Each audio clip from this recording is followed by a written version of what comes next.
Hi guys, welcome back to YouTube channel civil engineering hub.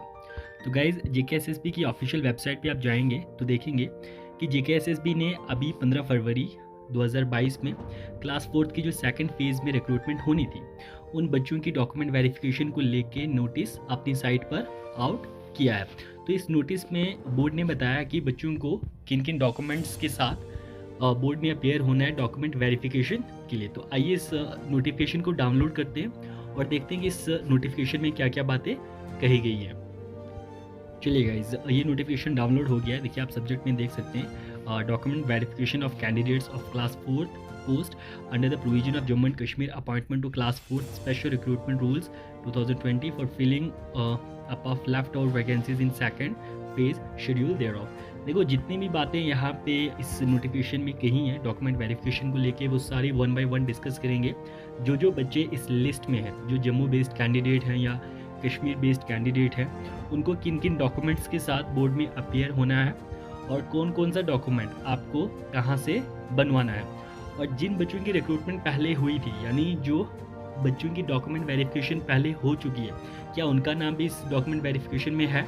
अगर नहीं है तो क्यों नहीं है, हर एक बात डिस्कस करेंगे। तो वीडियो में एंड तक बने रहिएगा, आपके सारे डाउट क्लियर करेंगे।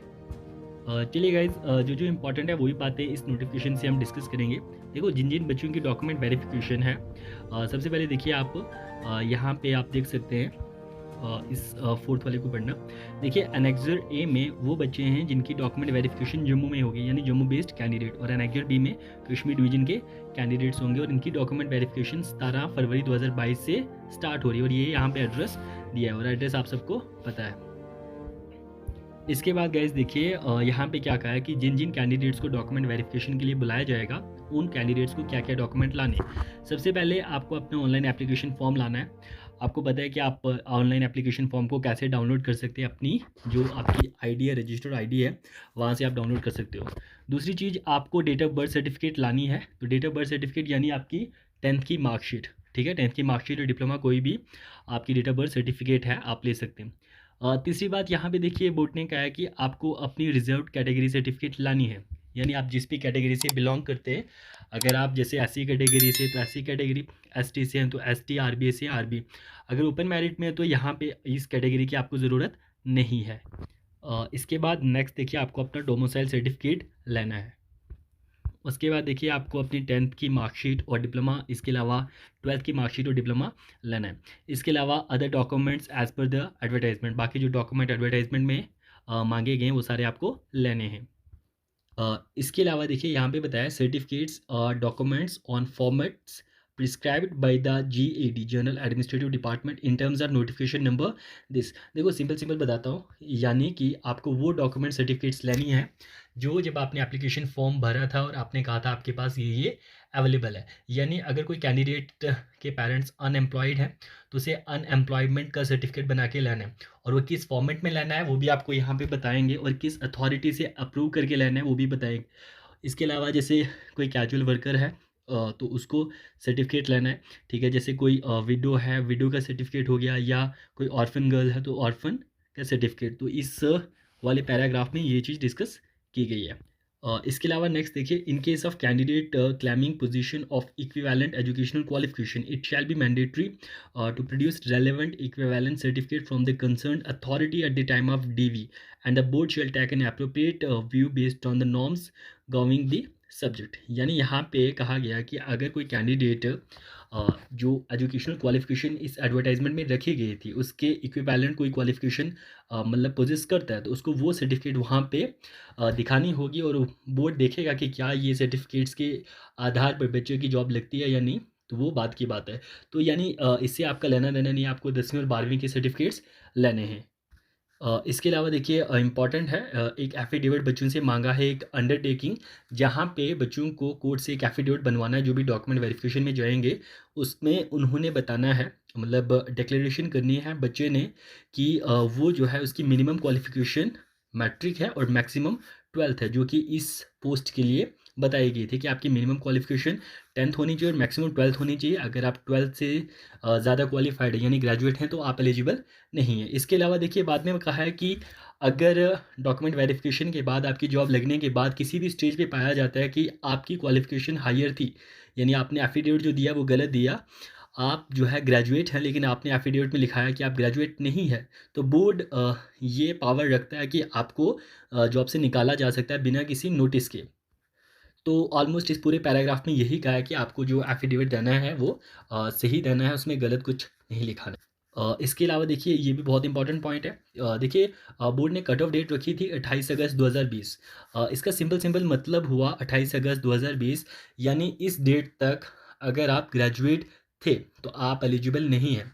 लेकिन अगर आपने 28 अगस्त 2020 के बाद अपनी ग्रेजुएशन की है, यानी 29 अगस्त को भी आपकी जो 8वीं सेमेस्टर की मार्कशीट है, जैसे आप टेक्निकल कोई डिग्री करते, तो आप बिल्कुल एलिजिबल हैं। लेकिन 28 अगस्त से पहले 2020 से पहले जिस बच्चे की ग्रेजुएशन हुई थी वो एलिजिबल नहीं है, डीवी के टाइम पे उसको आउट कर दिया जाएगा। इसके अलावा देखिए इसमें कहा है कि आपके जो भी डॉक्यूमेंट्स होने चाहिए इस डेट के दिन या इस डेट से पहले वैलिड होने चाहिए।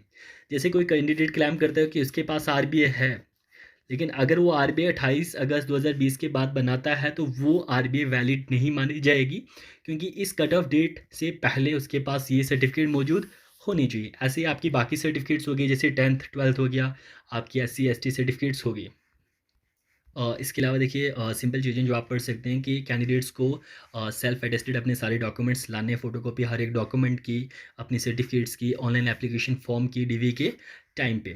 इसके अलावा देखिए दूसरी बात ये है कि जो रिजर्व कैटेगरी के कैंडिडेट्स हैं, जिन्होंने फॉर्म के टाइम पे बताया था कि उनकी कैटेगरी है, तो उनको वो कैटेगरी बोर्ड के सामने प्रोड्यूस करनी है। इसके अलावा इस वाली बात पे ज़रा ध्यान दीजिएगा, ये जो चीज़ है ये क्या है? देखिए यहाँ पे बताया कि जितने भी कैंडिडेट्स हैं जो डॉक्यूमेंट वेरिफिकेशन के लिए फ़र्स्ट फ़ेज़ में बुलाए गए थे, उनको सेकंड फ़ेज़ में डीवी के लिए आने की ज़रूरत नहीं है दोबारा से। इसका सिंपल मतलब हुआ कि जिनकी डीवी फ़र्स्ट फ़ेज़ में हुई थी बट उनको जॉइनिंग नहीं मिली है, तो इसका सीधा-सीधा मतलब हुआ कि सेकंड फ़ेज़ में उनकी डीवी नहीं होगी। जब फाइनल लिस्ट आउट करेगा बोर्ड, उसमें इन बच्चों का नाम होगा जिनकी already document verification first phase में हुई थी बट इनको जॉइनिंग नहीं मिली थी। यानी जिनकी डॉक्यूमेंट वेरिफिकेशन फर्स्ट फेज़ में हुई थी बट जॉइनिंग नहीं मिली, तो उनको जब सेकंड फेज़ की डीवी हो जाएगी और फाइनल लिस्ट प्रिपेयर होगी, तो पहले उन्हीं बच्चों का नाम होगा जिनकी फर्स्ट फेज़ में डॉक्यूमेंट वेरिफिकेशन होगी, तो इनको टेंशन लेने की ज़रूरत नहीं है। अब ज़रा देखते हैं कि आपको कौन-कौन से फॉर्मेट में सर्टिफिकेट्स लेनी है। जैसे कि अनएम्प्लॉयमेंट सर्टिफिकेट आपको बनानी है। देखिए बहुत ध्यान से सुनिएगा, क्योंकि बहुत सारे बच्चे जो हैं वो तहसीलदार से अनएम्प्लॉयमेंट सर्टिफिकेट बनवा रहे हैं, बट बोर्ड यहाँ पे एक परफॉर्मा देता है, इस हिसाब से आपको अपना अनएम्प्लॉयमेंट बनाना है। तो ये फॉर्मेट है, इसको आपने डाउनलोड करना है।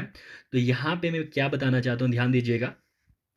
देखिए इस फॉर्मेट के नीचे जो अनएम्प्लॉयमेंट सर्टिफिकेट है, यहाँ पे ये देखिए ये क्या चीज़ है, concern SDM is only authorise to certify the above facts. यानी कि आपको अनएम्प्लॉयड सर्टिफिकेट बनानी है, अनएम्प्लॉयमेंट वाली, कि जिसमें आपके माता पिता जो है वो अनएम्प्लॉयड है। लेकिन ये तहसीलदार वाली नहीं चलेगी, आपको अपने कंसर्न सब डिवीजन मैजिस्ट्रेट से ये सर्टिफिकेट बनानी है।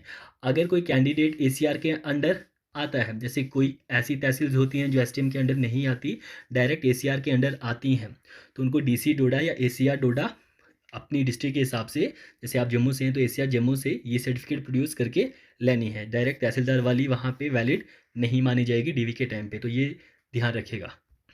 इसके बाद देखिए आगे सर्टिफिकेट ऑफ विडो, जैसे जो विडोज़ हैं उनको कैसे सर्टिफिकेट बनवानी है, तो वो भी परफॉर्मा यहाँ पे दिया गया है। तो नीचे कंसर्न अथॉरिटी कौन है, देखिए तहसीलदार से आप ये सर्टिफिकेट बनवा सकते हैं, क्योंकि तहसीलदार वाली सर्टिफिकेट वैलिड मानी जाएगी। तो जितने भी डॉक्यूमेंट्स आपको लेने हैं वो जिस हिसाब से बोर्ड मांग रहा है आपको वैसे ही लेने हैं। जैसे यहाँ पे देखिए सर्टिफिकेट फॉर डाइवोर्स या जुडिशली सेपरेटेड, तो ये सर्टिफिकेट का परफॉर्मा भी आपको दिया हुआ है। और कौन कंसर्न अथॉरिटी होगा जिनसे आपको ये सर्टिफिकेट मिलेगा, अपनी तहसील से, यानी तहसीलदार से आपको ये सर्टिफिकेट मिलेगा। इसके अलावा देखिए ऑर्फन गर्ल्स, यानी जिसके माता पिता नहीं है, ऐसी गर्ल्स, तो उनको भी ये सर्टिफिकेट कौन इशू करेगा, कंसर्न तहसीलदार, यानी तहसीलदार से आपको ये सर्टिफिकेट्स मिलेंगी।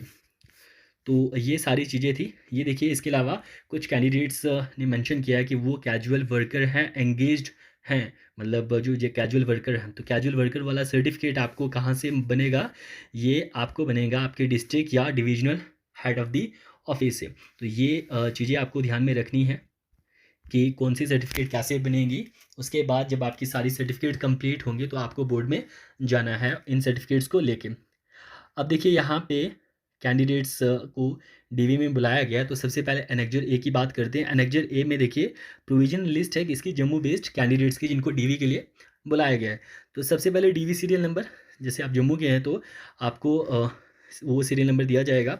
उसके बाद आपका एप्लीकेशन नंबर, रोल नंबर, उसके बाद आपका नेम, फादर नेम, कैटेगरी, उसके बाद पीडब्ल्यूडी ईएसएम हो गया, date of document verification, venue कि कहाँ पे आपकी डॉक्यूमेंट वेरिफिकेशन होगी, और आगे कमेटी दी गई है।